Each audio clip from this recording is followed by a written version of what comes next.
Действительно ли Дочестер – это самый развивающийся район Бостона или просто маркетинговый ход риэлторов? Доступное жилье рядом с центром или же жизнь в районе с неоднозначной репутацией? Когда-то Дочестер был сельским городком, основанным пуританами, а теперь он самый разнообразный и крупнейший район Бостона. Здесь не только выгодные предложения по недвижимости, но и такие интересные места, как Массачусетский университет, президентская библиотека Джона Кеннеди и парк Франклина зоопарка. В этом видео мы прогуляемся по району, осмотрим несколько квартир и постараемся составить собственное представление о жизни здесь. Дорчестер – крупнейший район Бостона, занимающий более 6 квадратных миль, в котором проживает более 90 тысяч человек. Помимо внушительной площади, этот район известен своим культурным разнообразием и историей. Например, здесь была основана первая государственная начальная школа в США в 1639 году. Также здесь было первое городское собрание в 1633 году. Даже во время американской революции этот район сыграл свою роль, так как битва при Дочестер-Хайтс в 1776 году способствовала британской эвакуации из Бостона.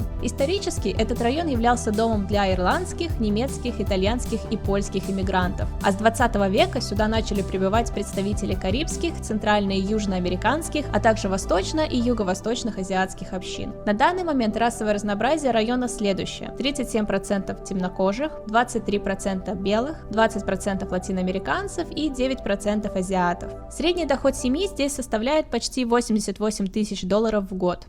Мы же отправляемся на просмотр первых апартаментов, что находится недалеко от станции Севен-Хилл, которую окружают множество жилых домов. Вообще, Дочестер в целом это жилой район с домами в типичном для Новой Англии стиле – трипл-декер.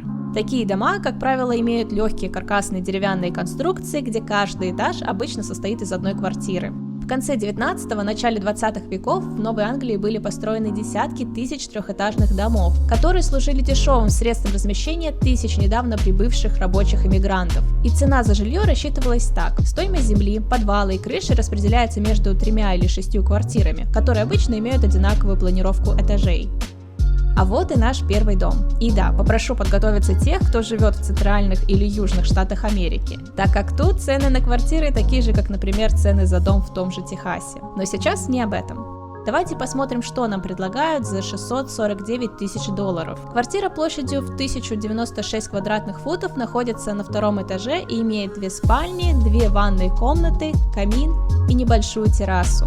Дома в Бостоне часто старые, но встречается и новое жилье. Например, вот этот дом был построен в 2018 году, и, конечно, новизна тут чувствуется. В целом, мне планировка квартир в трипл-декер нравится. Тут довольно просторные комнаты, много окон, даже в одной ванной комнате есть небольшое окно. Стиралка и сушилка также находятся в апартаментах.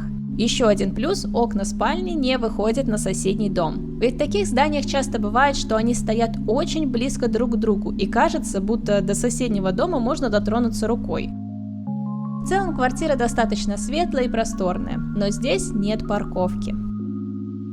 Следующий дом находится недалеко от станции Fields Corner. Совершенно новый комплекс, построенный в 2024 году с подземной парковкой, в коридорах которого до сих пор пахнет свежим ремонтом. Тут нам показали 2 квартиры. Стоимость у них в районе 719 тысяч за 1074 квадратных фута, что включает 2 спальни и 2 ванные комнаты. Стиралка и сушилка находятся в апартаментах, также включено одно парковочное место. Сами квартиры приятные, с хорошей планировкой, но вот обе они на 2-м этаже, и первая окнами выходит на оживленную улицу, а вот стиль вождения в Дочестере довольно агрессивный и сигналит постоянно, поэтому в апартаментах шумно. Окна 2-й квартиры выходят на двор, и там нет шума, но вид удручает. Честно, я думала, это только в России люди любят тащить всякий хлам на балконы и террасы, но нет. Да и в целом соседнее здание загораживает свет, из-за чего в помещении довольно темно. И вы скажете, ну что не так с Дочестером, почему он неоднозначный? И тут я вам скажу, у этого района есть проблемы, а именно уровень преступности. Хотя большая часть Дочестера безопасна, в некоторых районах наблюдается высокий уровень насильственных преступлений. Например, район Боуден-Дженива является одним из самых опасных мест и имеет большую долю преступности Дочестера. Сам же Бостон в целом считается безопасным городом. Уровень убийств здесь ниже, чем в других крупных городах страны.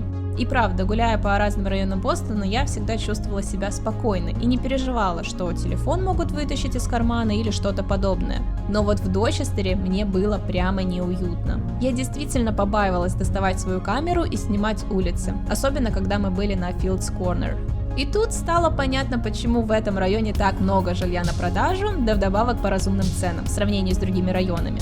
И если вас преступность не напугала, то следующий минус – это доступность общественного транспорта. Через восточную часть района проходит красная ветка метро, но вот для остальных частей района можно добраться только на автобусе, а это такое себе удовольствие. Например, наш автобус опоздал на 12 минут, так что вроде транспорт есть, но его и нет. Но вот если вы решите поехать на машине, то включайте все видеорегистраторы, так как тут довольно дерзкие и агрессивные водители, и стресс вам будет обеспечен. Если честно, я была в стрессе, просто переходя дороги по зебре, так как здесь совсем не пропускают пешеходов.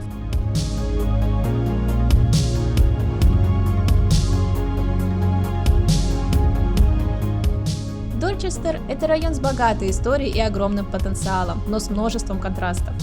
Он предлагает много вариантов жилья, но помимо этого здесь также есть торговые плазы, университеты и парки. Но, несмотря на развитие, его неоднозначная репутация и проблемы с преступностью и транспортом могут стать барьером для некоторых. Я вам однозначно советую сначала съездить в этот район, чтобы лично взвесить все плюсы и минусы перед тем, как сделать выбор, если вы хотите жить в Дорчестере.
Спасибо за просмотр, лайки и комментарии. Не забывайте подписываться на канал, чтобы не пропустить новые видео о жизни в Бостоне, его районах и путешествиях по другим штатам Америки. Увидимся с вами в новом видео.